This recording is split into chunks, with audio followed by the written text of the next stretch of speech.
The word of the week is toughness. Welcome to Kenneth O'Neal's Word of the Week.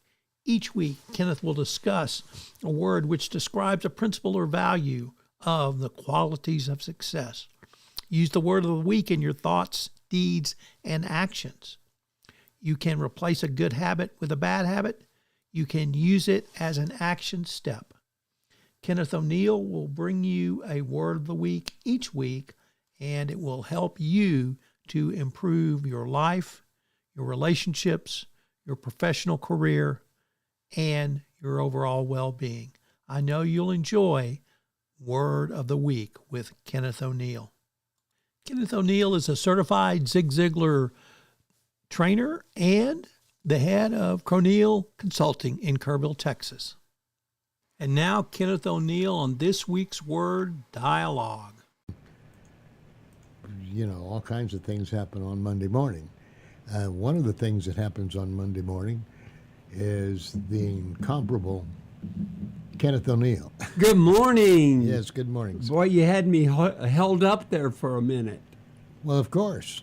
I have to keep you on your toes. Okay. Boy, this weather is really tremendous, isn't it? Yeah, it is. I feel really good. Yeah, it Good. is. Good stuff. Well, we always come together Monday morning. We have the word for the week. We want to write it down. We want to use it as we go through the week. We want to give it to other people. We want to give, not to get, but we want to give to keep growing. Just don't hit anybody with it. Don't hit anybody with the word. Well, this word this week is not too heavy. The word is dialogue. Ooh. Ooh, okay. Now, dialogue. It's something that we are sadly in need. It is. The synonym for there is interchanging and talking with others, and that is really something And we it's really certainly need. been in the news. It has, and it's very lacking. And dialogue actually means where the things that you are talking about, you're interchanging about, are meaningful subjects. Isn't it something that you always talk about, conversation? Conversation, yeah. Effective communication. That's why we were really here. So it really is in contrast to the word monologue. Now, when I say the word monologue, who comes to your mind? Johnny Carson. Johnny Carson. That's right. And so you saw what he did each night, and he would speak, and there later on, maybe sometimes he started to have some interaction, but most of the time he was just speaking. And he didn't get any response, no feedback, no interaction with the people.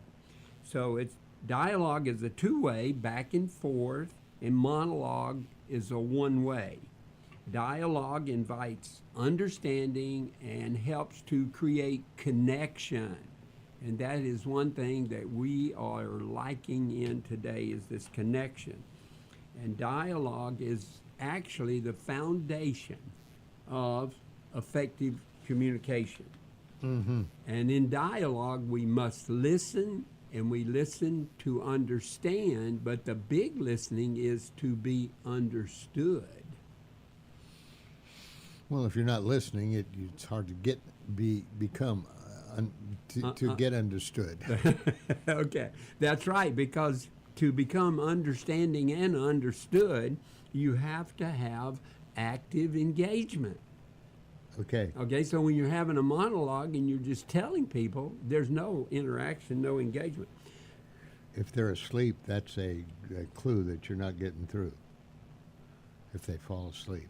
That's right. You missed the boat. Yeah. All right, so collaboration, where new ideas often come from interaction.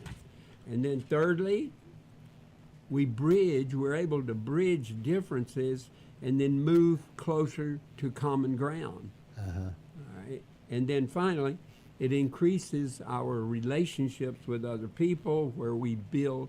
When you're talking and supporting people and giving them hope and encouragement and holding them accountable, you can get trust. You begin to have confidence in people, trust, respect them, and have empathy. So when what we're talking about here in dialogue is all of those things that come together, and they're all very beneficial for us. And this started, we always look at the original, where did this all come from? And we can go all the way back to Plato and Socrates. And Plato used dialogues as a voice of reason, and he utilized Socrates as his basis.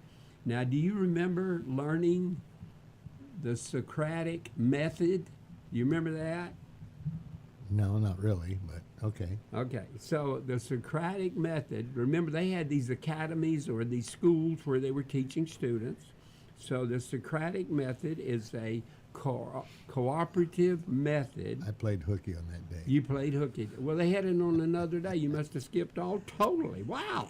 But it's a form of dialogue, series of questions. Now, remember that. Questions, probing thought, provoking questions, guiding students to a deeper understanding of a certain topic. So that was the Socratic method, and it's based on asking really good questions.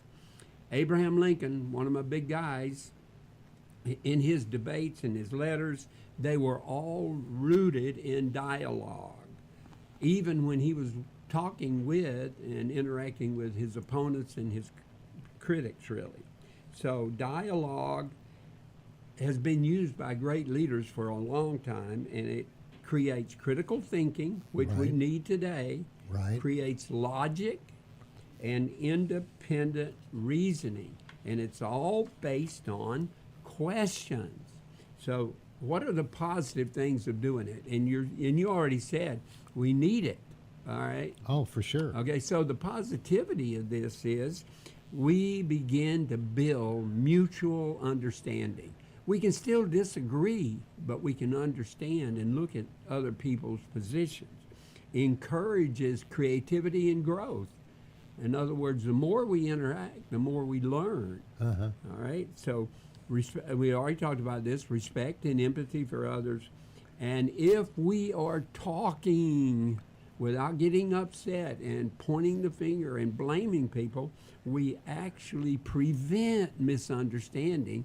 I mean, you will understand. Remember, we were talking about understanding, but the big thing is we want to be understood. In other words, your basis for your belief system, it probably disagrees with a lot of people.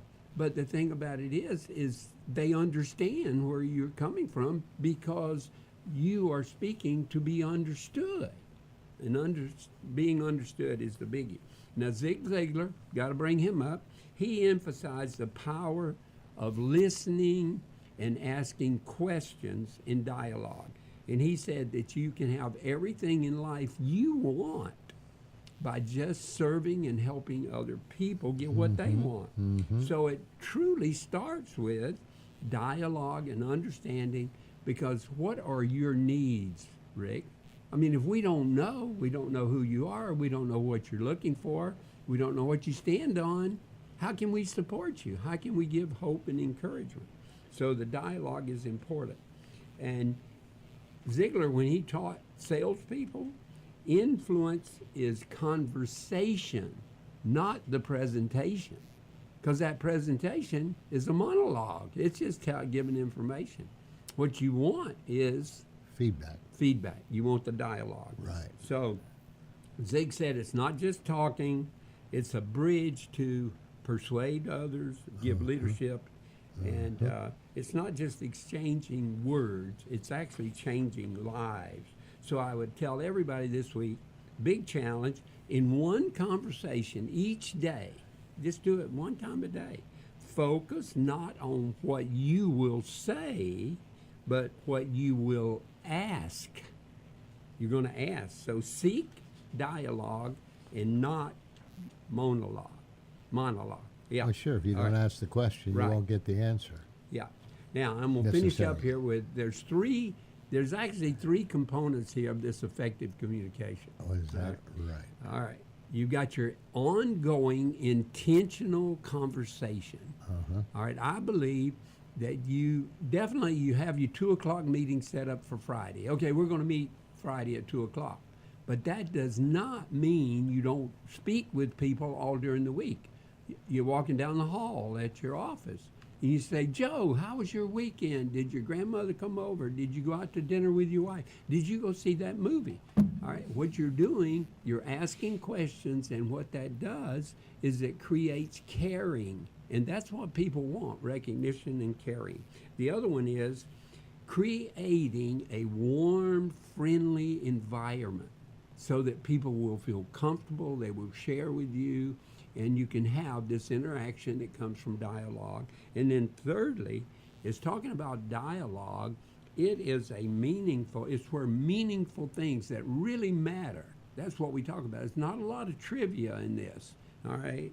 So it's a two-way exchange of words and ideas and meaning. So you're really, really coming together. Whether you agree or not. That's right. Yeah. In fact, we don't want everybody to agree. I mean, like I always say, what a dull world that would be. Yeah. What if there was only vanilla ice cream? Oh man, I don't know. So, okay. So look at the outcome. If we dialogue, leadership conversation, the outcome of that would be we'd have a steady rhythm of clarity and encouragement. Okay. What about the outcome on a welcome environment? Okay, you would have a culture of comfort and openness, and on the dialogue, you would have a conversation that transforms relationships. Because what are we doing? We're speaking with each other and being concerned and caring for people. Mm-hmm. You know, what do you really want out of life? I mean, a lot of people, I talk a great deal about we've got to have the topics, these debates related to, God, sex, money, relationships, religion, and definitely politics. We've got to be able to come together and speak about all this. We're never going to agree, never, because we got some things that people are really concerned about. I mean, even today, I hear a lot of people say, I'm afraid of this, I'm afraid of that, and they're concerned. But we can get rid of all that concern and fear and everything by coming up with where we ask the right questions. Absolutely. Yeah. So the word of the week is dialogue. Dialogue. Have it. Dialogue. What? What was that last word? Have it. Habit. Make a habit out of it. Yeah, have it. Have a dialogue. Have a dialogue. I'm That's not talking about soap. Okay? Soap. We're not talking about soap and washing a log. No. No. Ladies and gentlemen, it is Kenneth O'Neal. He's here every Monday with the word of the week. This week's word is dialogue, obviously. You can chat with Sir Kenneth O'Neal just by, or you can go online at merger@windstream.net, or here's your telephone number. It's always free. 830-285-7010. Yep, love to chat. Give me a call. That's it. We can have coffee. Or yesterday I had tea at this tea place. It was good. What tea place? Noble Tea or something like that. Oh, yeah. Okay. Yeah. Refreshing. Yes. Okay. Well, I'm glad you certainly got refreshed. We would not have... I wouldn't be here today without it. That's true. Thank you, Mr. Phipps. Yes, sir. Thank you. Have a great day. You too, sir. See you again next week.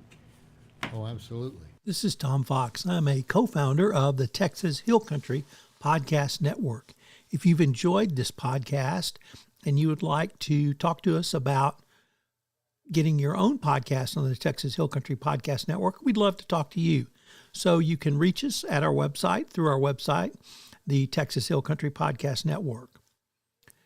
Word of the Week with Kenneth O'Neal is our latest podcast, and we will present Kenneth's word each week going forward. They will be insightful, they will be useful, they will be important, and can be a significant increase of all aspects of your life going forward. I hope you'll subscribe, rate, and review this podcast wherever great podcasts are listened to. This is Tom Fox.